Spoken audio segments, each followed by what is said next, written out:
Coucou, j'espère que vous allez bien.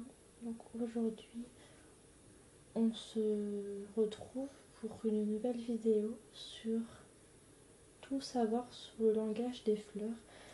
Donc quand je parle de langage, enfin au niveau du titre de la vidéo, tout savoir sur le langage des fleurs, c'est diverses fleurs que je vais vous parler, enfin comme diverses fleurs. Et je vais vous parler un peu de tout savoir, pratiquement tout savoir sur leur langage à certaines fleurs, parce que toutes les fleurs n'ont pas leur langage, ils sont tous des langages différents, les fleurs en général. Et puis les fleurs en général, elles ont des langages qu'ils ont, mais que nous, on ne le sache pas forcément. Du coup, c'est vrai que je vais vous expliquer pour chaque fleur différente que je vais vous citer là. Mais ils auront tous un langage bien différent quand même. Vous allez voir, je vais vous dire sur quelques plantes, enfin quelques fleurs, je voulais dire. Voilà. Donc j'espère que vous allez bien également. En tout cas, moi je suis très heureuse de vous y retrouver pour une nouvelle vidéo sur ma chaîne. Voilà, je suis très heureuse de vous y retrouver. J'espère que vous allez apprécier cette vidéo également. J'espère que vous allez l'apprécier. Et puis on va se lancer tout de suite pour tout savoir sur le langage des fleurs. Alors déjà, premièrement, je vais commencer par parler de la...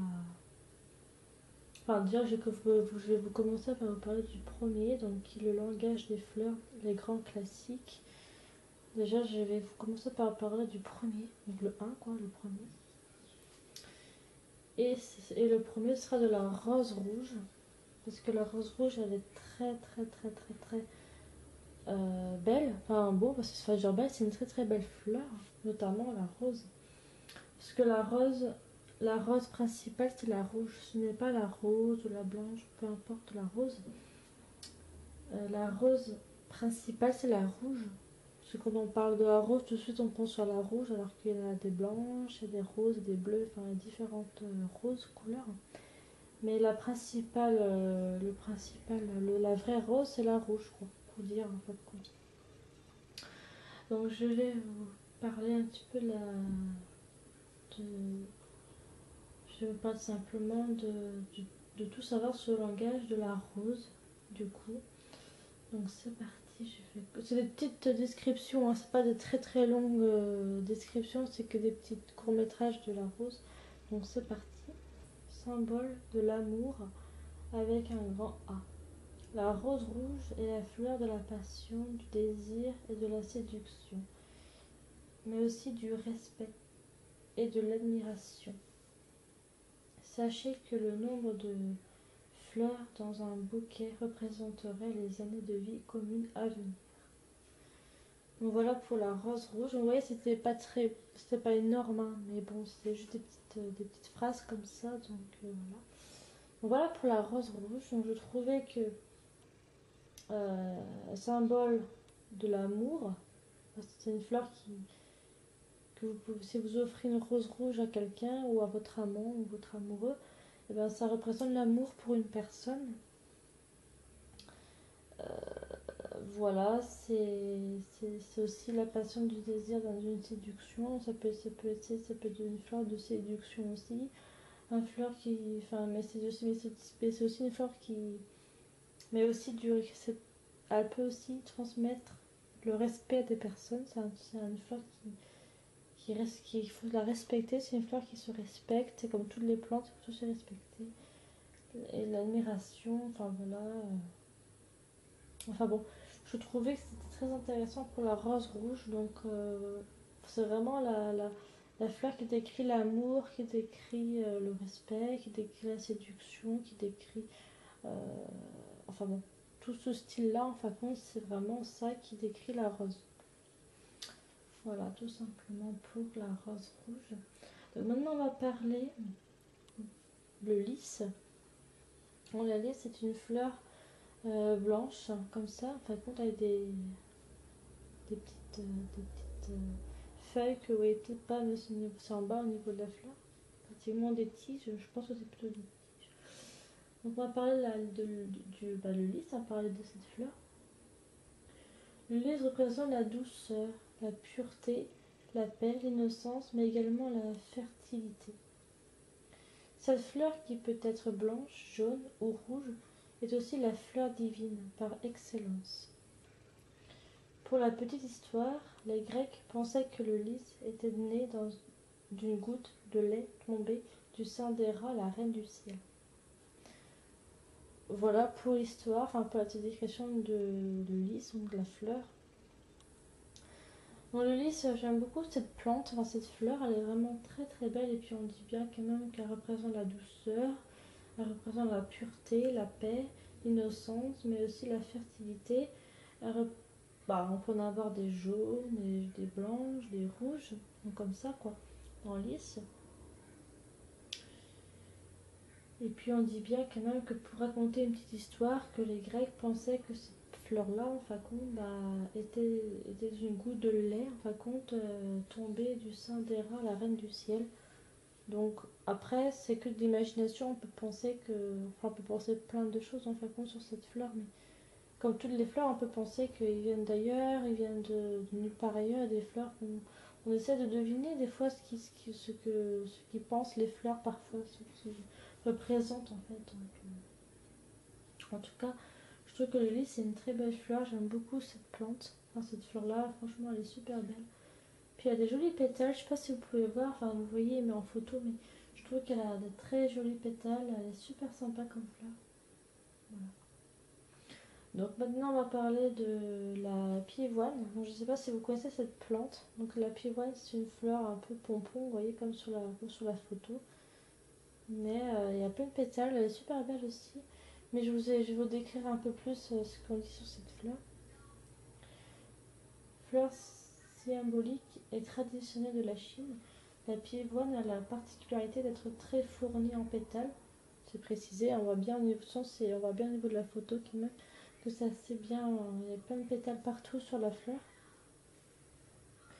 Elle signifie l'abondance, la régénération, la sincérité des sentiments, mais aussi la modestie. Sachez également que la pivoine est réputée pour ses vertus curatives. Elle est aussi symbolique chez les personnes superstitieuses, puisqu'un bouquet dans la maison chasserait les mauvais esprits. Voilà pour la pivoine. Donc on dit bien quand même que cette fleur est est symbolique traditionnellement de la Chine. C'est une fleur qui vient certainement de là-bas, de la Chine. Très fournie en pétales, ça se voit vraiment à la photo. Signifie dans cette fleur-là signifie l'abondance, elle signifie la régénération, la sincérité, des sentiments, elle signifie la modestie.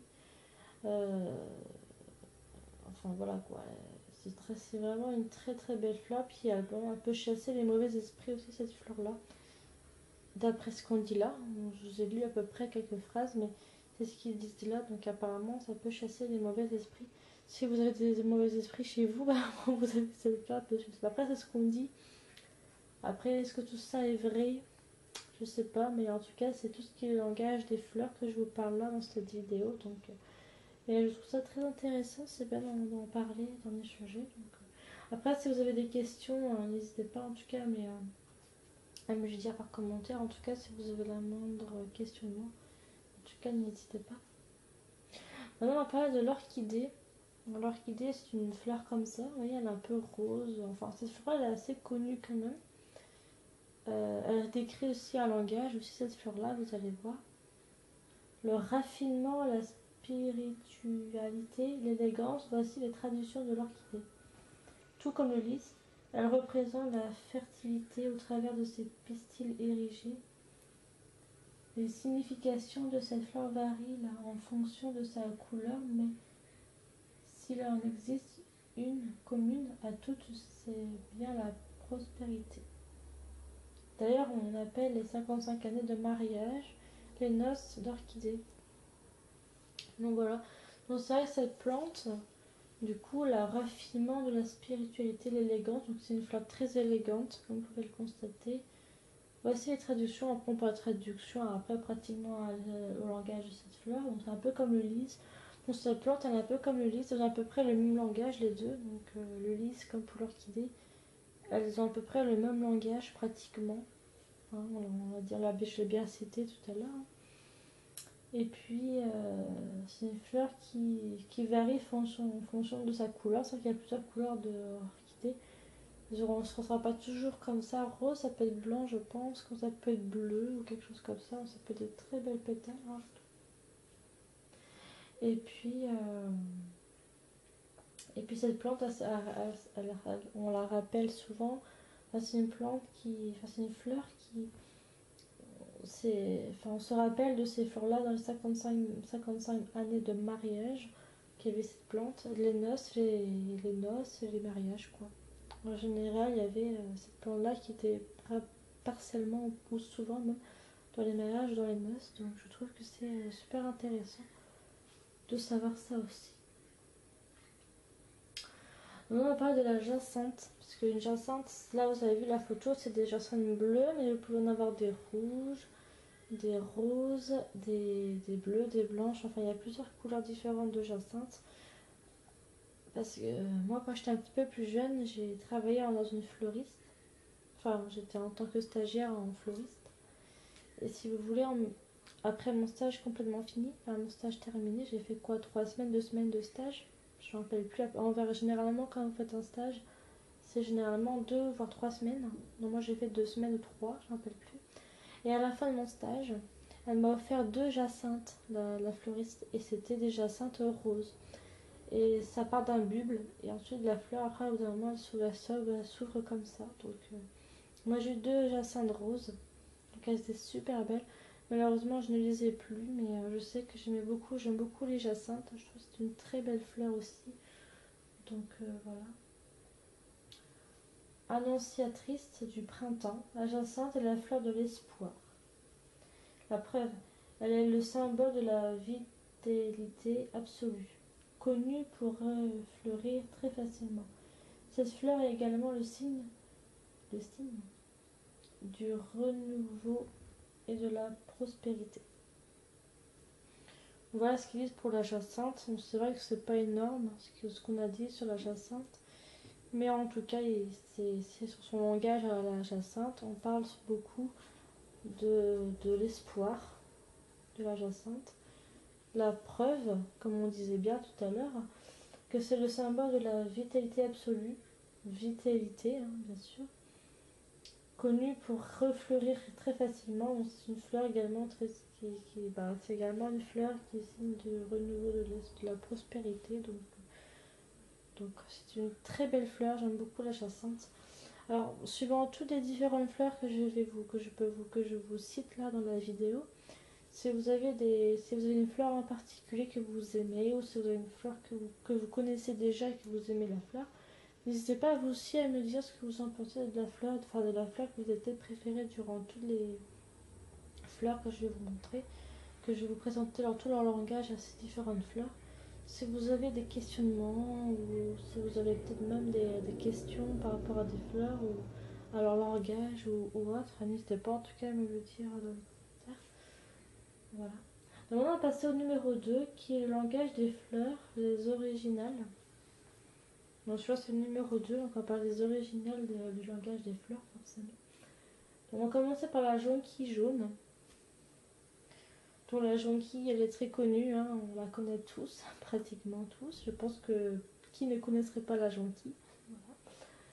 Si quelqu'un vous offre cette fleur, prenez-le comme un signe d'attente et de langueur. Symbolise le pays de Galles, la jonquille jaune dévoile un parfait suave et entraînant. Il faut donc éviter de l'offrir à une personne malade. Donc ça veut dire qu'il ne faut pas que vous offrez ces jonquilles à une personne qui est pas bien, si vous voulez, qui est malade, hein, tout simplement. Mais vous pouvez l'offrir à des gens qui sont bien en forme, enfin voilà, des gens qui vont bien, quoi, pour vous dire un peu. Donc la jonquille jaune, il y aura toujours des jaunes, ce sera jamais des jonquilles rouges ou des jonquilles bleues. Non, ce sera toujours jaune, la jonquille sera toujours jaune.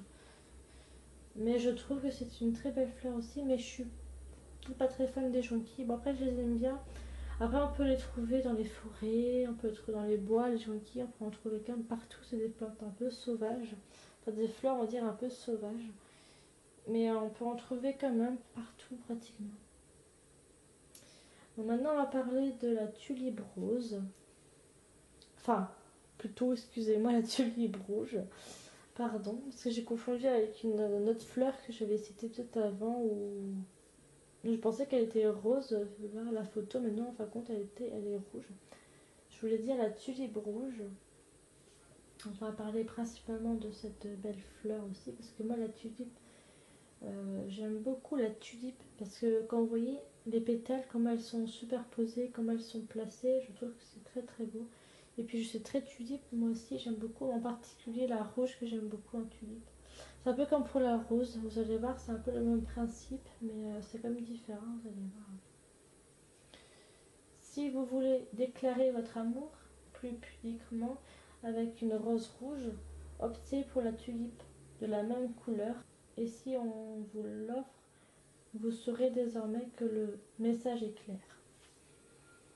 Donc, ça veut dire que si une personne vous offre une tulipe rouge au-delà d'une rose, si une personne vous offre une tulipe rouge comme celle-ci à la photo, eh bien, c'est pour déclarer votre amour.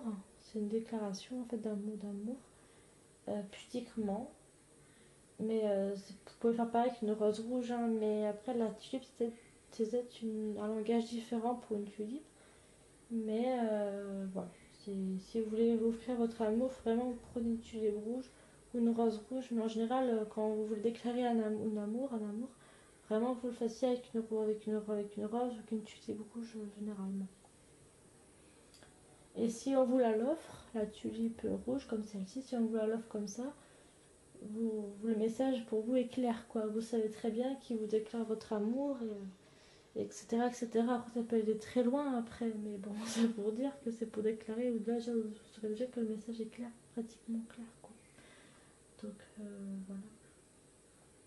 Donc, là, on va parler de le pissenlit maintenant, parce que le pissenlit, c'est une très belle fleur aussi, également. Vous allez voir un petit peu.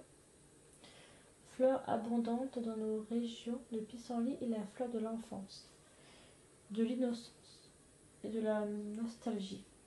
Elle fait également référence à la liberté, de par ses pétales fins et légers, qui se décrochent et s'envolent en un souffle. Donc, le pissenlit, c'est une fleur de l'enfance, on précise bien, c'est une fleur de l'enfance, de l'innocence et de la nostalgie, ce qui est précisé. Et puis, elle fait également référence à la liberté, par ses pétales fins légers, parce qu'on le voit, elle n'a pas des pétales trop épaisses, elle a des pétales légers et fins. Et voilà ce qu'on dit un peu sur le pissenlit. Donc je trouve que son langage aussi au pissenlit est très, très cohérent. Je trouve que c'est très, très beau. C'était une très belle fleur qu'on voyait, c'est un peu des pétales blanches. Enfin, je trouve que c'est très très sympa. Donc une très belle fleur. Donc maintenant on va parler de le bégonia. Donc, je sais pas si vous connaissez le bégonia, c'est une fleur comme ceci, vous allez voir un peu. Enfin là vous voyez à la photo, mais c'est une fleur un peu rouge, enfin un peu orange jaune un peu, c'est une fleur un peu en bouquet comme ça. Dans le langage des fleurs, le bégonia fait référence à l'amitié. Il traduit une relation sincère qui perdurera au fil du temps. Originaire de l'Amérique du Sud, c'est une plante comestible. Voilà ce qu'on dit pour le bégonia. Donc c'est une fleur qui fait référence à l'amitié. Le bégonia, c'est plus une fleur d'amitié ou pas vraiment une fleur d'amour, hein, mais c'est plus une fleur d'amitié où quand vous aimez une personne en amitié, bah, vous pouvez offrir cette fleur-là à la personne et puis ça fera que... Enfin, c'est différent, c'est pas comme si vous déclarez un amour ou un truc comme ça. Cette fleur-là, elle est bien différente encore. Et une relation sincère par une personne qui perdurera au fil du temps. Et c'est une fleur originaire d'Amérique du Sud. Et c'est une plante, comme je vous l'ai dit, comestible. Voilà. Donc maintenant on va parler d'une dernière plante, enfin d'une dernière fleur qui est la chrysanthème. La chrysanthème qui est une très très très très très très belle fleur, elle est super belle, je vais vous la dicter un petit peu suivant les petites notifications, les différentes... voilà, je vais vous dire tout ça. Cette fleur japonaise est celle des défunts en Europe, alors que dans le reste du monde, notamment aux États-Unis et en Asie, elle est celle des amoureux. Elle symbolise également la vie éternelle et la constance en amour. Donc voilà pour la chrysanthème. Donc on dit bien c'est une fleur japonaise, une fleur des défunts en Europe, une fleur qui a fait un peu le reste du monde, hein, notamment aux États-Unis et en Asie, hein, on précise bien. Et c'est une plante qui est celle des amoureux, donc on précise bien c'est une fleur qui est celle pour les amoureux, qui symbolise également la vie éternelle et la constance en amour. Donc voilà un petit peu. Voilà un petit peu pour toutes les différentes fleurs que j'ai vraiment voulu vous présenter, en particulièrement ces fleurs-là, parce que toutes les fleurs que je vous ai citées dans cette vidéo, ce sont toutes des fleurs qui ont tous des langages différents, comme vous avez bien pu voir, par le lys et une autre fleur, je ne sais même plus laquelle c'était, parce que j'en ai cité quand même pas mal, donc voilà. Mais et oui, et la fleur en général, ils ont tous un petit langage différent, et c'est pour ça que j'ai vraiment voulu vous parler de tout savoir sur le langage des fleurs, parce que chaque fleur a des langages à peu près différents. Comme vous avez pu le constater, j'ai à peu près cité tout ce que je pouvais vous citer sur les différentes fleurs. Et vous avez bien pu constater que les différentes fleurs que je vous ai présentées ont à peu près tous le même langage ou des langages différents. Enfin, toutes les fleurs ont leur propre langage. Comme vous avez pu voir pour la tulipe rouge et la rose rouge, ils avaient à peu près le même langage ces deux-là, mais différents quand même, mais c'était à peu près le même principe de langage, quoi. Même si la tulipe et la rose rouge et la tulipe rouge ont quand même des langages différents quand même, parce qu'ils symbolisent pas les mêmes langages, c'est pas tout à fait pareil, mais on peut dire que c'est pratiquement pareil, mais c'est comme différent. Mais sur toutes les fleurs que je vous ai citées dans cette vidéo, ils ont tous un langage quand même partiellement différent. Donc c'était assez intéressant de vous expliquer tout ceci. Puis je trouvais que c'était intéressant de pouvoir en échanger avec vous par rapport à ça aussi.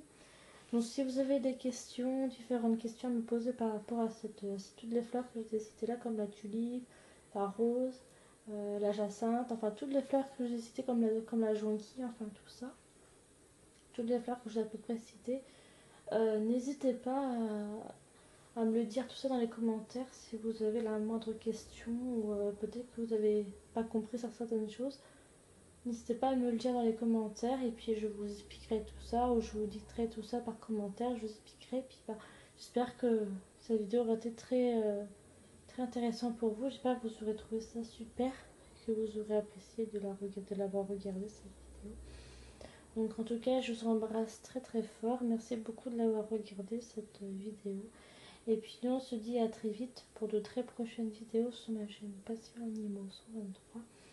Donc on se dit à très vite parce que je pense honnêtement qu'après cette vidéo-ci, on va revenir un peu sur les races de chiens comme on faisait avant. Enfin compte, quand je vous faisais des races de chiens comme les chiens bergers, généralement je faisais plus les chiens bergers, généralement on partait plus sur des chiens bergers.